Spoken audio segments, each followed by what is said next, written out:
You're listening to a podcast from thespoilist.com. Welcome to First Contact, now in saucy rib flavour. I'm Andrew. I'm James. And I'm Alex. This time we are talking about Imaginary Friend at a teleplay by Edith Swenson and Brannon Braga, a story by Jean-Louise Matthias and Ronald Wilkerson and Richard Flegel, and it was directed by Gabrielle Beaumont. It first aired the week of 4th of May 1992. James, what happens in this one? The Enterprise is exploring a nebula when it runs into a plot from an 80s children's show. Starfleet brat Clara has trouble making friends as her father moves around so much, so she mostly plays with her imaginary friend Isabella. But when a glowy ball from the nebula comes on board, Isabella suddenly becomes real and makes Clara go to places she doesn't want to go and starts harassing anyone who gets in her way. Troi's hot chocolate gets horribly spilled, so she has some chocolate cake as comfort and contemplates her depth of character. Anyway, the nebula starts to damage the Enterprise, and the creatures suck the energy from it because they see them as a threat or a delicious energy meal or something. Luckily, Picard has a heartfelt conversation with the child energy ball thing and sorts out the misunderstanding. Well, Alex, you'd never seen this episode before. What did you think of it? Well, I sat down to watch it, and I was watching it, and then I woke up on the sofa at 3 a.m. And thought, oh, well, at least I got the episodes of Trek done for doing these podcasts. And then I tried to think back on what happened in Imaginary Friend. I couldn't remember beyond the first few minutes, so I had to sit down and rewatch it again last night. And when I was prepping this afternoon, ready for us to record this evening, I tried to remember again what happened in the final 10 minutes of this episode, and I still couldn't remember, so just prior to us recording, I had to watch the final 10 minutes again to remind me.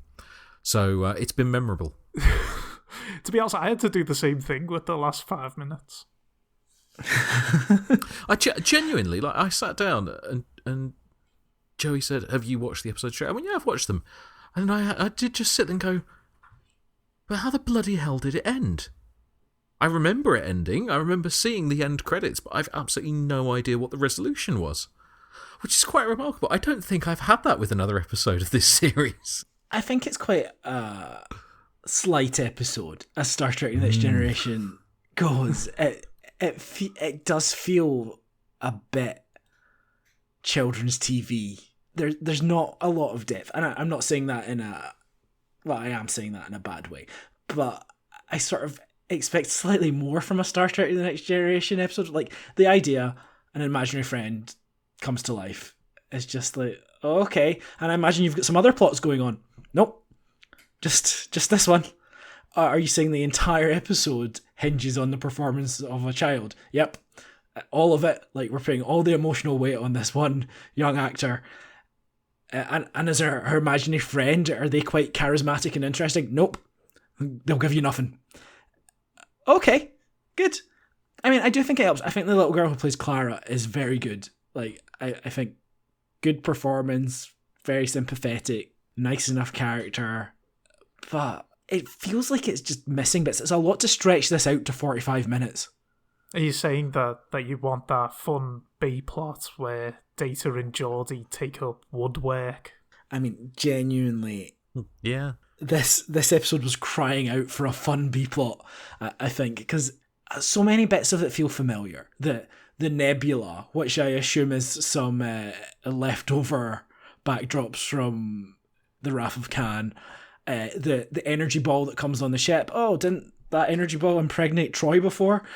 All of these bits, like, and then just filler with Guinan in the bar. It's not more than the sum of its parts. It just very much feels like, oh, and it's the alien and they don't understand each other. Oh, and so we have to just have a conversation that resolves everything because you're different to us. Yeah, and particularly having Picard sum up the entire episode in such a blatant way. I see. What you're saying is that We can be quite harsh on children, but ultimately it's for their own good in the long run. Well, what a dilemma.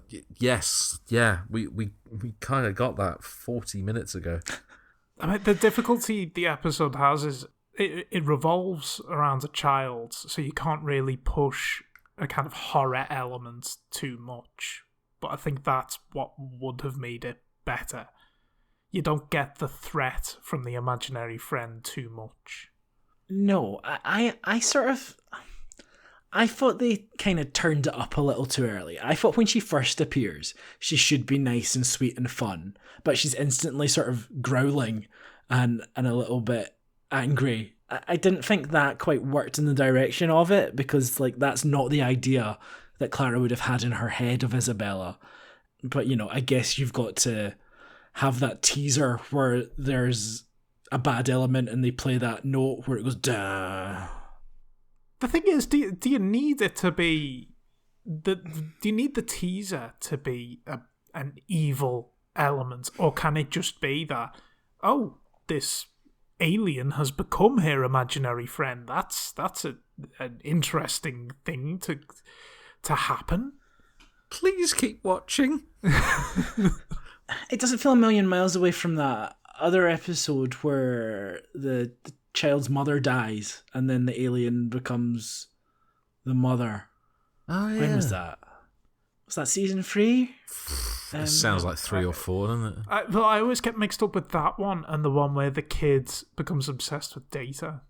And this. Yeah, just a sort of kid episodes which have quite similar elements to them. As you said, the horror element of it. So it's Troi is obviously a major character in this episode.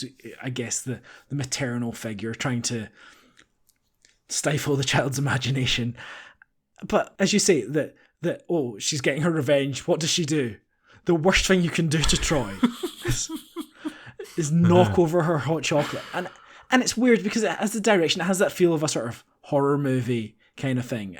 And you don't want to inflict violence on any characters, but it did feel like the sort of thing where like she'd be looking in the mirror and suddenly like her face would get slashed or something in a movie. A Hollow Man type scene. But it's just like, oh, I'll get revenge on you by doing this. Even just have Isabella says you're all going to die. That, you know. Yeah. Or even just have her knock the hot chocolate on her and burn her a little bit, you know. That. What is it about hot chocolate and Star Trek? Is there someone in the writer's room that is particularly concerned with stains? Not discovered bio washing liquid? You can get those out. You just don't use the non-bio. I found it slightly remarkable that she gets the hot chocolate out of the replicator and then goes to a drawer in a different room to get a cloth. I was going to mention that. Is it a mark of how much I'm an adult now that I'm interested in the tea towels of the Enterprise? I was watching that thinking that's not mopping anything up. That's very impractical. You might as well be using a microfiber cloth that's going to get nothing up. There's no absorbency. Yeah, it was shiny. Yeah. There's no absorbency in that. It's this amusing sort of futuristic production design where you've got to have a shiny cloth and then the little jackets they have to put on when they're doing artwork as well. They're reflective surfaces as well, and you just think, well, come on, it's fine. It's fine to have an overall that's just blue or whatever. We don't mind. But hey, it's the future, so you have shiny cloths. Well, they're clearly more preoccupied with that than they are with security. Well, again, we spoke about this last week, but even more so. On the Enterprise, there are no checkpoints. There are no place where you have to enter a code or a retinal scan to get into main engineering. Tiny children can just wander in. Also, I don't really know. They make the point about, oh, we care too much for our children. Do you? I mean, even when she turns up in engineering, and Geordie goes over to her and says, "Who are you?" "Oh, I'm Clara Sutter. That's my daddy over there." No one goes and takes her away. Geordie just goes, "Right, okay," and just goes back to work. It does feel like one of these things where the world building is poor. And I guess, again, it's been established. Free society, we trust everyone. But it's like you've got this very dangerous spaceship which has antimatter on board. It's just like, yeah, the 6-year-old can just wander around wherever they like. It's fine. They could have like a, bring your daughter to work day, but, then Data would just have like a robotic corpse on the ground. Wow. Some nice character stuff with Geordi here. He reveals he's also a child of Starfleet and travels around a lot on starships. I'm going to be honest, I forgot that conversation happened. Well, they had to fill up the time, you see. The problem is, again, as always, stakes. It's just, okay, so there's a sort of horror movie, Village of the Damned imaginary friend here. But you never really understand, what is their motivation? They want to go to the engineering. They want to go to the places that they won't let Clara go. And it's not clear to me why she needs Clara to go there. No, if they're trying to investigate the energy, why does she need to go to 10 forward? Yeah. I was investigating the energy, therefore I had to check out the bar, the alcohol supplies, all of the alcohol supplies in the cargo bay. Yeah, I don't get that, but doesn't that give us some nice moments with Guinan? A great use of Whoopi Goldberg's time in this episode. Yes. She can talk about her Tarkasian razor beast. I actually quite liked how Worf kind of dealt with Clara and Isabella. Even though they didn't actually listen to him. I like the kind of smug, self-satisfied look he had when he thought he'd convinced them to go back to the right part of the ship. Though I find it odd that we've spent so many stories setting up Worf and Alexander's relationship, and we have Alexander here, but we don't deal with that at all. It's never mentioned. Like, Alexander never discusses that with Clara, despite the fact that they are in a scene together. If that's the theme of the episode, would it not have made more sense rather than having Sutter talk with Geordi about you were a starship child, weren't you? Rather than having a parent-to-parent conversation with Worf, it's like, how do you deal with having your child on the Enterprise? And he'd go, it has not been easy. And that sort of makes I largely forget he exists. But it would kind of make sense within the episode, within the structure. That gives you a nice sort of confine, and then it's a relationship between her and Alexander. And like then it's like almost, oh, actually she's bullying Alexander is the kind of idea. And so I think all these elements could come into play, but they're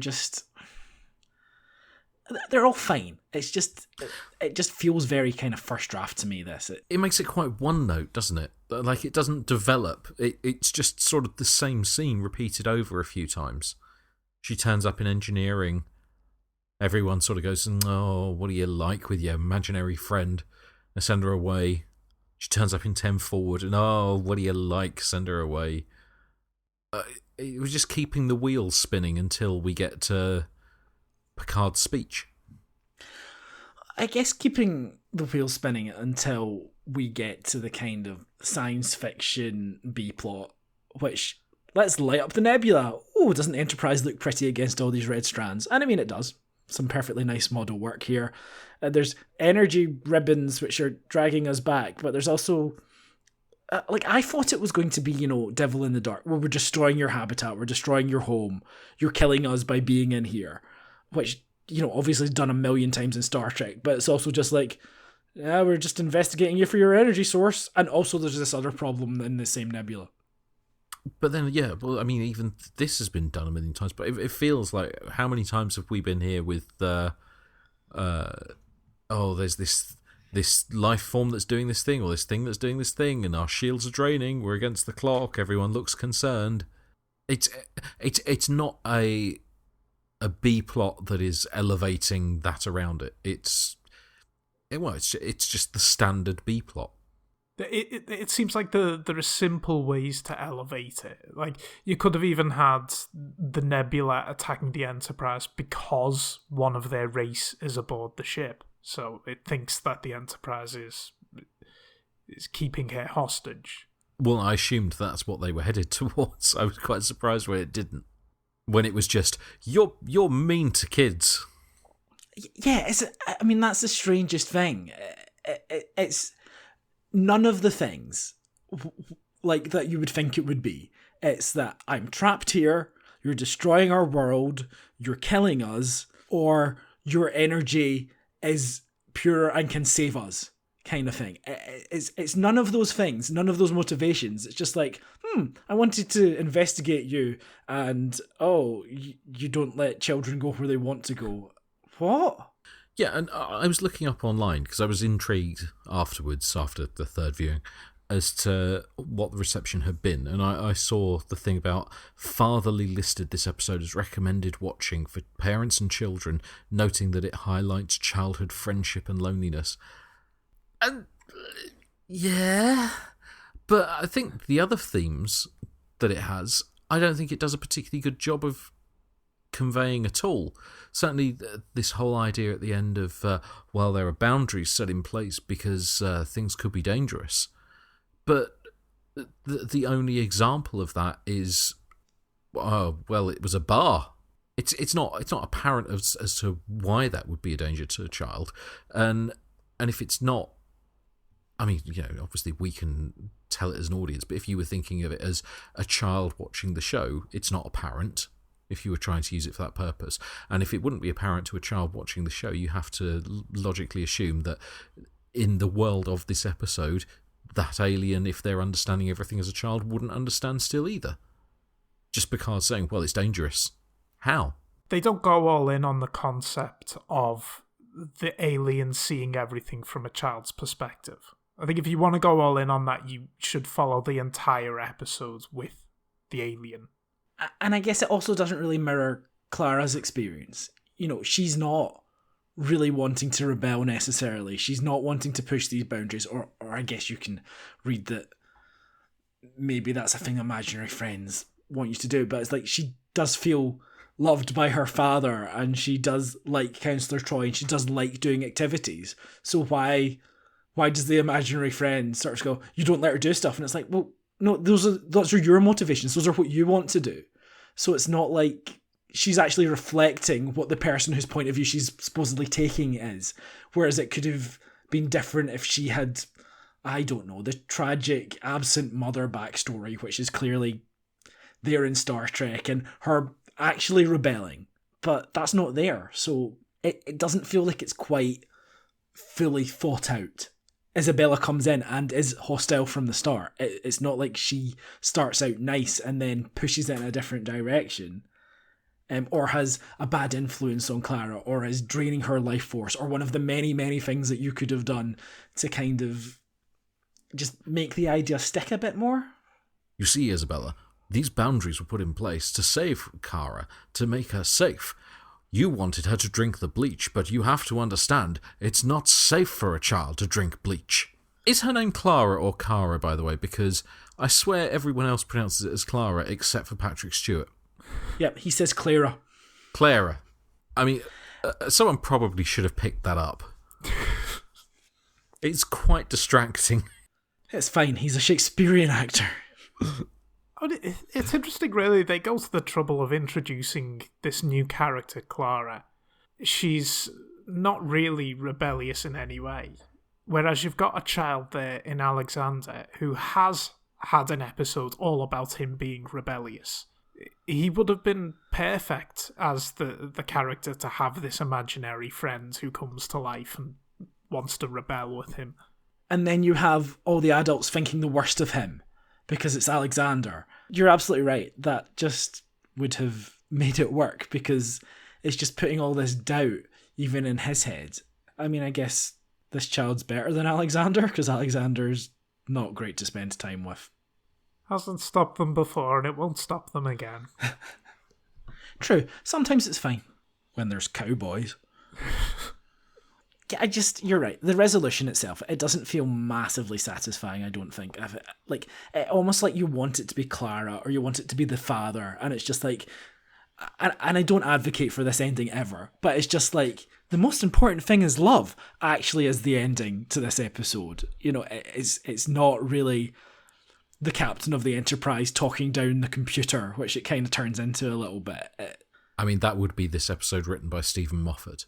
And that would be fine, because at least it might have a bit of emotional resonance. Oh yeah, don't get me wrong. I'm not saying it would be a bad thing. I'm actually saying that would work better. with a good writer. Does anyone want to say any more about this? In all seriousness, I don't know what more there is to say. It's been a while since there's been something so inconsequential. Anyway, we will talk about a few more things in the space that we call Quickfire. Quickfire. Brannon Braga, who was the writer of the final draft of this episode, he said it's the most gratifying he had written in the 5th season, which, given what else he wrote in the 5th season, must be nonsense. He wrote Cause and Effect. He said, kids' stories appeal by their very nature. There's an innocence to kids, and kids can have conflict. The funny thing about kids' shows in the Star Trek universe is you can get conflict with kids, so they're not developed yet like our perfect adults. In a strange kind of way, kids can have more problem and conflict than our regulars. They can still be imperfect. It's a fun episode, and hopefully people won't be sick of seeing children on our show. Later he said, I think it's one that people don't like very much. It was a cute little story, maybe a little predictable, but the concept might have been better as a half-hour Twilight Zone episode than an hour of Next Generation. And I think that pretty much nails it. That's some good realisation from Brannon Braga there. Well, not to mention that the Twilight Zone would also play up the horror elements far more. I was hoping that Memory Beta would have something, like Clara ends up getting killed in the Dominion War or something like that, but no, there's no expanded media which delves into Clara. Even the Nitpicker's Guide is disappointing this week. Apart from Phil saying, it looks like the future means the disintegration of the nuclear family. Apart from that, I was expecting there to be more. And then it just goes on. When Isabella materialises, her appearance exactly matches Clara's description, except, and I'll turn the page, that the actress that plays Isabella doesn't have pierced ears. And that's it. So, even for Phil, this is slighting. Phil, let me tell you something about the nuclear family. That's a marketing idea. It's a 50s American idea. That didn't really exist 200 years ago. I mean, they're a pretty nuclear family. There's a big warp core in the middle of the ship. Everyone suffers horribly with radiation poisoning. Earlier scripts did not have Guinan appearing in the episode, but if Whoopi Goldberg became available, her character was written in only days before shooting. No, you don't say. The cloud watching scene with Data was originally written for Crusher and Troi, and later Guinan and Troi. It's amazing it made it through that many drafts. According to Brannon Braga as well, the initial alien was fun and curious and friendly. It wasn't working in its original guise, and we broke the story, and I tried to make the imaginary friend more of a bad seed. Before it was like Puff the Magic Dragon, it was the alien that was simply curious and didn't have an evil intent. I mean, it would have been better if it started fun and then became malevolent. Well, that would be what you do in a Twilight Zone. Yeah, it's the sort of the bad influence. You don't want to start out full Anakin. The way you do it is, it starts out fun, but then the adult tells the child off, and that's where the imaginary friend becomes evil, thinks of, the caregivers as the bad guys. The dog barked at you. You should kill the dog. Isabella, you have to understand, on this starship, we simply don't slaughter dogs. We burn them in the warp core. It's a waste of resources. Well, that was quick. We're done for another week. We'll be back again soon. We'll be talking about Borg. So I hope you'll join us for that one. It's nice to have the Borg back. Until then, goodbye. Goodbye. Goodbye.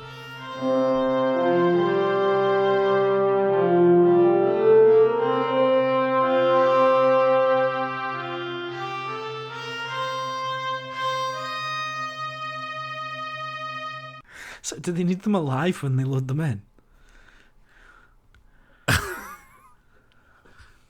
I think it makes it go faster if they are. Okay, a bit like in Equinox and Voyager. Yeah, It's just a big burning treadmill. Look, I've only just realised that there actually is a storyline in Star Trek about killing an alien life form to power the engines.